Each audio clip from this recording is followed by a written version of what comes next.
Stil FM är den lokala då, kommersiella stationen, och vi har i åldersgruppen upp till 50 år så har vi nästan allt.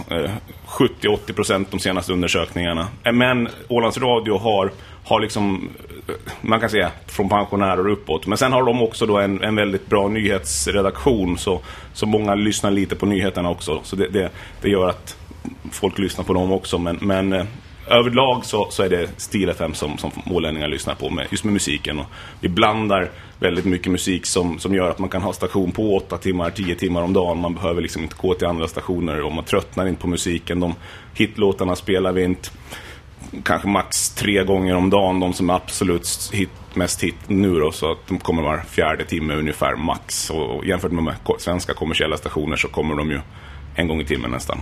Så det tröttnar folk lite på att höra. De på Radio Åland, den gamla radion, vad tycker de om tävlingen? Nej, om Öspelen eller mellan oss?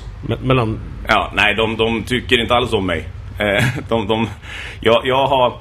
Jag har väl varit ganska hård mot dem också många gånger, med att jag anser att de sitter exempelvis på alla bra frekvenser. Vi sänder ut på enspråkigt svenska Åland en kanal som heter Radio Suomi, som går ut på 10 000 watt i en sändare som når precis varenda liten ö överallt i hela Åland. Men de har under 1% lyssnare. Men det är de som vidare sänder den kanalen. Och jag säger, låt den kanalen gå till oss istället. Vi vill inte ha bidrag, vi vill inte ha pengar. Vi vill bara ha möjligheten att höras överallt på hela Åland. För vi hörs inte ute på skärgårdsöarna. Och det tycker jag är väldigt... Jag har kämpat med det här i 10 år och kommer ingen vart. Men det är för att de inte vill ha konkurrens förstås. Så... De vill inte ha konkurrens? Nej, de vill inte ha konkurrens av oss. Det vill de inte ha. För det är ju känsligt förstås.